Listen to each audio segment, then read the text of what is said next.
My wife ignored me for years, then wanted me back after I got fit and rich. So I let her watch from a distance. While I thrived, I used to believe marriage was about growing together. Turns out, sometimes you just become someone's safety net. When I look back now, I can't even recognize the man I used to be. Overweight, tired, running on caffeine and overtime shifts. I was 31, working 12-hour days in IT, always convincing myself that every sacrifice was for us. Meanwhile, my wife, Claire, seemed to be drifting somewhere I couldn't reach. At first, I thought it was just stress. She had a new friend group from work, outgoing people, gym-goers, goal-setters, as she called them.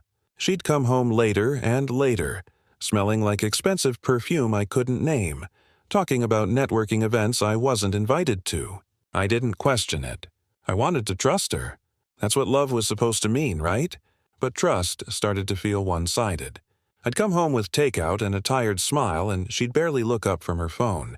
When I talked about my day, she'd say things like, "God, your job sounds so boring," or, "You really need to find some ambition, babe." Her words stung, but I laughed them off, told myself she was just teasing. At night, she'd turn away before I could even reach for her. I'd lie there, staring at the ceiling, convincing myself that this was just a phase, that the woman I married was still in there somewhere, underneath the distance. But then one morning, as we were getting ready to leave, I noticed her wedding ring wasn't on. I asked, trying to keep it light, "Forget something." She didn't even look up. She just said, "Oh, that. It doesn't really match my vibe anymore." I laughed, the kind of hollow laugh that hides panic. But deep down, I knew something was changing. And whatever it was, I wasn't ready for it. After that morning, I started counting the silences. How many dinners went by without a real conversation? How often she'd leave the house without saying where she was going? How many nights I fell asleep to the sound of her notifications lighting up the dark room? Claire started calling me too serious, like being dependable was a flaw. She'd laugh louder at her phone than she ever laughed at my jokes. When I asked who she was talking to, she'd sigh and say, "Just coworkers, stop being paranoid." The word paranoid burned in my chest. I wasn't accusing her of anything. I just wanted to feel like her husband again. One night, I tried cooking her favorite meal, chicken piccata. I lit a candle, poured some cheap wine, and waited. She came home late, heels clicking on the tile, makeup still perfect. When she saw the table, she blinked like I'd done something wrong. "Seriously?" she said. "You know I already ate." I stared at the untouched plate across from me and said quietly, "I just wanted us to have dinner together." She rolled her eyes, muttering, "You're so dramatic lately." That word, dramatic, it felt like a punch. I used to be her comfort. Now I was just background noise. Over the next few weeks, she stopped answering my calls during her work hangouts. She'd post photos out with friends. Perfect lighting, perfect smiles, and never once mention me. I became invisible in her world. The night I realized how far we'd drifted, I came home early from a late shift. She was on the couch, laughing on speakerphone. The moment she saw me, she muted it. I caught just one line from the other side before it cut off. "Is he still there?" She turned to me, eyes wide, frozen. That's when the silence stopped feeling accidental. It started feeling intentional. The morning she left didn't start like a storm. It was quiet, almost peaceful. I remember making coffee, scrolling through emails, thinking about a project deadline. Her keys weren't on the counter. Her shoes weren't by the door. At first, I thought she'd gone to work early. Then I opened the closet. Half her clothes were gone. No note, no message, just a text that came 5 hours later. "I need to find myself." Find herself. That's what she called walking out on a 5-year marriage without a single conversation. I called once, straight to voicemail. I tried again that night. Nothing. The third time it rang twice, then stopped. I got the message loud and clear. Days turned into weeks. Mutual friends started giving me that pity look. The one people give when they already know the story, you don't. One of them finally said it out loud. "Man, I'm sorry. She's been seeing someone from her office. I thought you knew. My throat went dry. I didn't know whether to scream or laugh. So I did neither. I just sat there, staring at the floor, listening to the sound of my own heartbeat. Social media made it worse. Photos of her new chapter. Brunches, beach selfies, that same smile she used to save for me. I wanted to hate her, but all I could feel was this crushing sadness like my chest had caved in. I stopped eating properly. Work became a blur of screens and silence. The apartment felt haunted. Not by her, but by the version of me that still thought love meant loyalty no matter what. I thought about deleting everything that reminded me of her. Instead, I left it all where it was, like evidence of how blind I'd been. And then, one night, lying in the dark, it hit me. She wasn't coming back. Not to me, not to us. Not ever. After she left, time stopped meaning anything. I'd wake up to the same empty apartment, drink coffee that tasted like ash, and stare at the chair she used to sit in. I went to work, did my job, and came home just to sit in silence again. The days blurred together until I couldn't tell Monday from Friday. Bills piled up on the counter. I stopped answering calls from friends because I couldn't stand the pity in their voices. The few who did visit would say things like, "You'll bounce back," or "You're better off without her." But I didn't want to be better off. I wanted my life back, the one I'd built around her. One night, I poured myself a drink and sat on the couch, staring at our wedding photo. I tried to remember what that day felt like, the way she smiled, the way I believed her when she said forever. Now, it just felt like a cruel joke. I scrolled through her social media again, hating myself for doing it. She looked radiant, confident, alive. I zoomed in on one picture, her on a rooftop bar, a man's arm around her waist. He was everything I wasn't back then. Fit, stylish, sharp. I didn't need to ask who he was. I already knew. That night I typed a message I never sent. I hope he gives you the happiness I couldn't.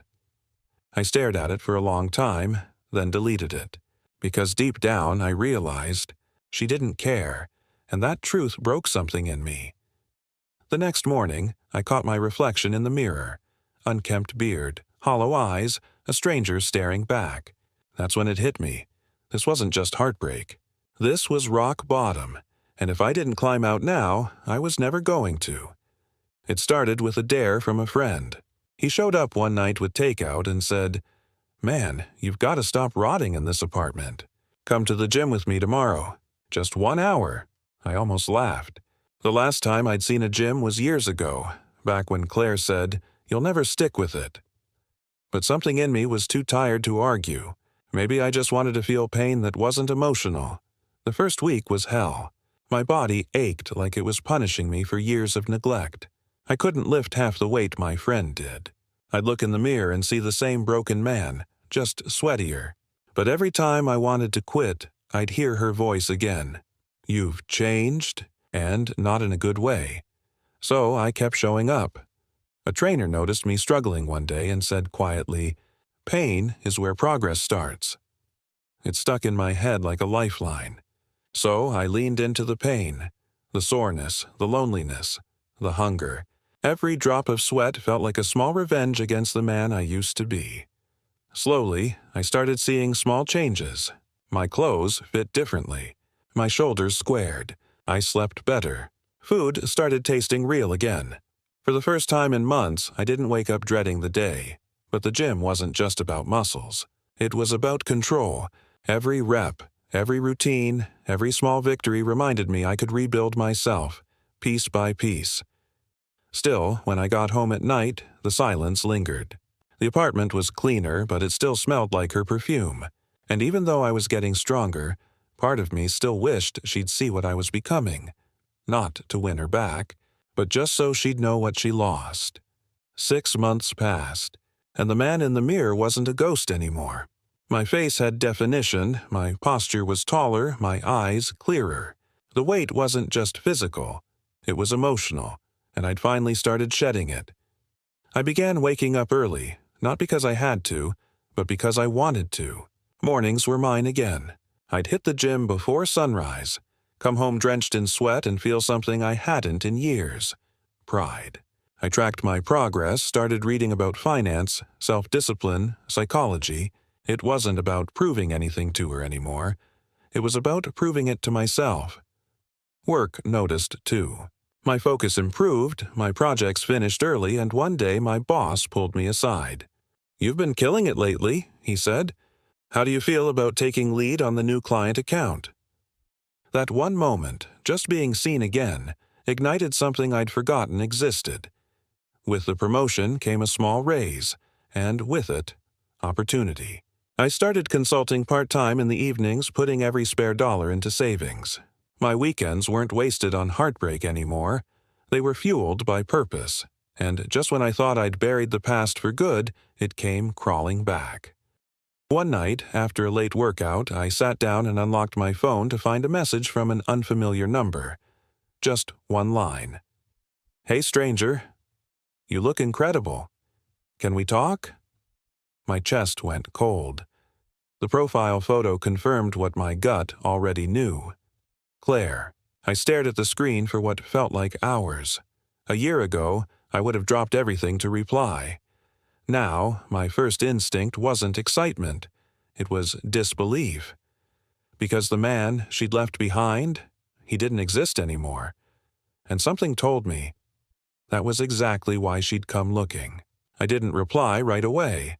I just stared at her message, that casual, "Hey, stranger," like she hadn't detonated my life and walked away without looking back. I let it sit there for 3 days. On the 4th, curiosity got the better of me. I opened her profile. The same flawless selfies, the same polished smiles. But something was different. The captions were quieter. No more date nights, no more rooftop photos, just empty quotes about healing and finding peace. When I finally responded with a short, "Hey, how've you been?" she replied within seconds, "I've missed talking to you." It was strange. The woman who once rolled her eyes at me now sounded soft, careful, almost nostalgic. She asked how I'd been, said she'd seen my photos and barely recognized me. I kept my replies polite but distant. I wasn't angry anymore, just detached. Then came the confession. She said, "I really messed things up. I thought I needed excitement, but all I found was emptiness." I didn't know what to say. Part of me wanted to throw her words back at her, to remind her of every night she left me wondering what I did wrong. But instead, I just typed, "We all learn eventually." She asked if we could meet for coffee. Just to talk. I told her I'd think about it. She sent a heart emoji, something she hadn't done in years, and it made me laugh, not because it was cute, but because it felt pathetic. That night, I stared at the message thread until my phone dimmed. For months, I had imagined what I'd say if I ever saw her again, how I'd demand answers or closure. But now that she'd actually come back, all I could think was, why did it take me becoming someone else for her to finally notice me? I said yes to the coffee, but not for the reasons she thought. It wasn't hope. It wasn't forgiveness. It was curiosity, the kind you feel when you revisit the wreckage of something that once defined you. We picked the same cafe we used to go to on Sundays, the one where we'd sit by the window, sharing a muffin and planning a future that never happened. When I walked in, she was already there, waving like nothing had ever gone wrong. For a second, I just stood at the entrance looking at her. Same hair, same perfume, same perfectly rehearsed smile. But she didn't glow anymore. There was a nervousness in her eyes I'd never seen before. "Wow," she said when I sat down. "You look amazing." I smiled. "Thanks. You look, well." She laughed softly, fiddling with her coffee spoon. "You must think I'm horrible." "I don't think about you much anymore," I said, and I meant it. We talked, or rather, she talked, about how her relationship fell apart, how the guy from work turned out to be controlling, how she'd realized she'd taken me for granted. I listened, calm, detached, the way you'd listen to a stranger tell a story that sounds familiar. When the conversation ended, she said quietly, "Do you think we could ever try again?" I didn't answer. I just looked at her. Really looked. The woman who once made me feel small now looked so lost. I stood up, left a tip on the table, and said, "You were right about one thing." She frowned. "What's that?" "You outgrew me. I just didn't realize it meant growing backward." I walked out into the sunlight. The world felt lighter. For the first time in years, I wasn't angry. I was free. 2 years passed after that coffee.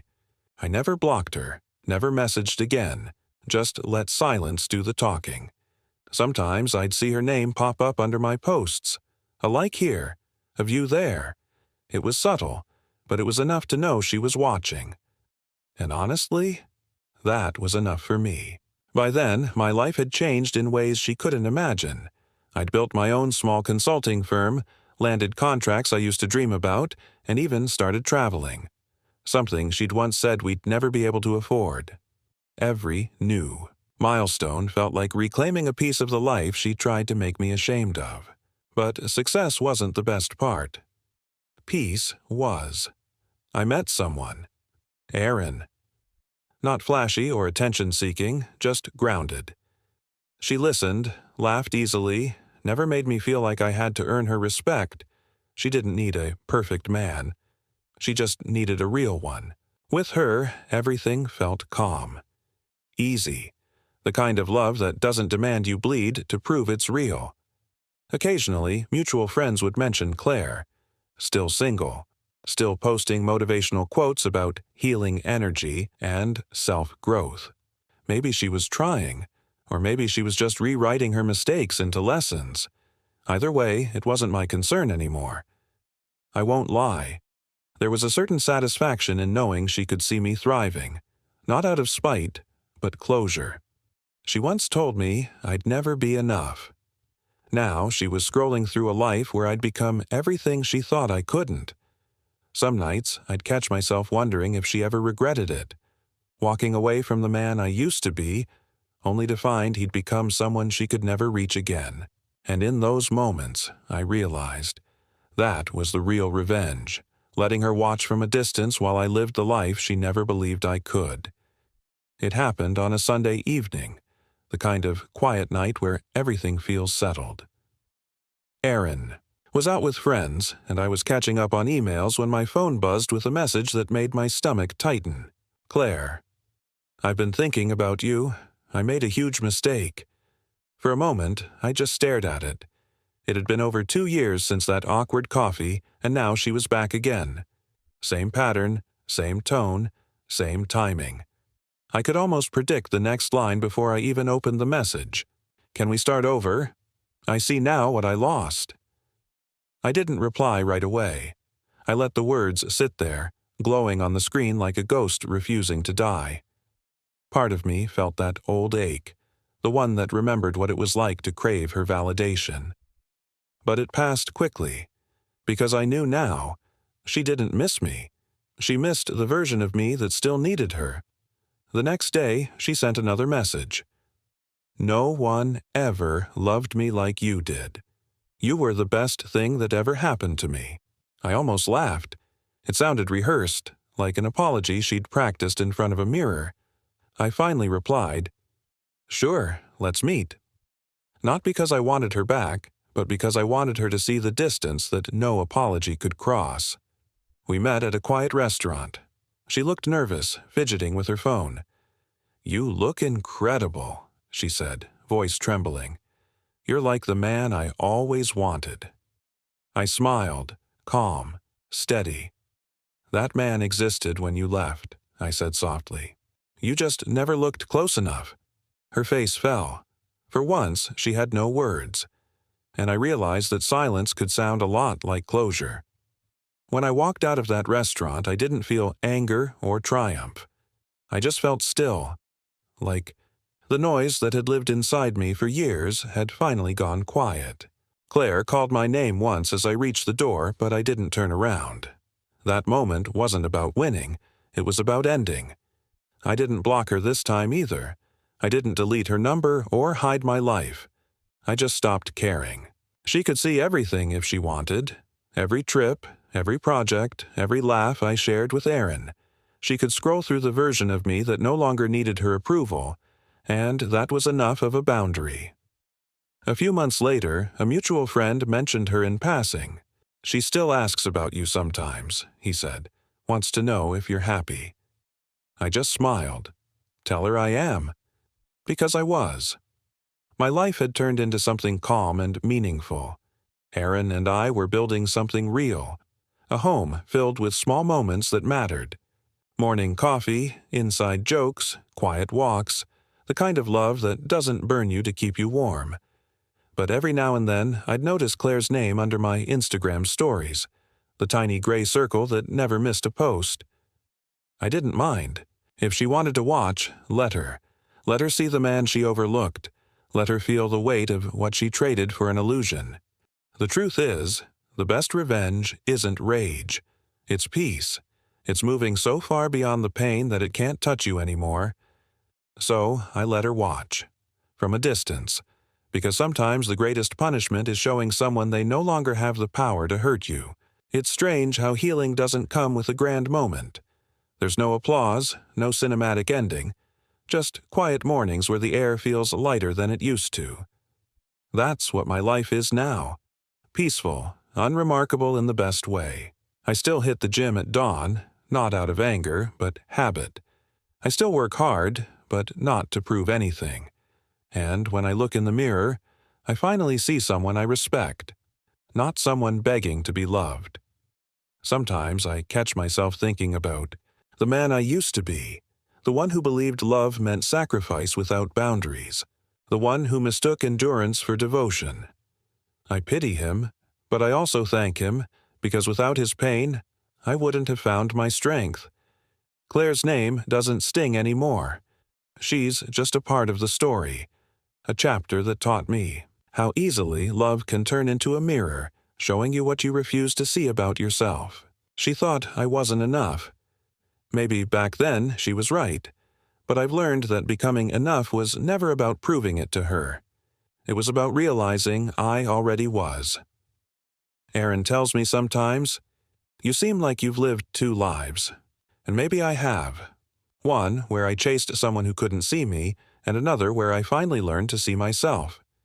The irony still makes me smile. Claire wanted me back once I had everything she ever wanted. Success, confidence, admiration.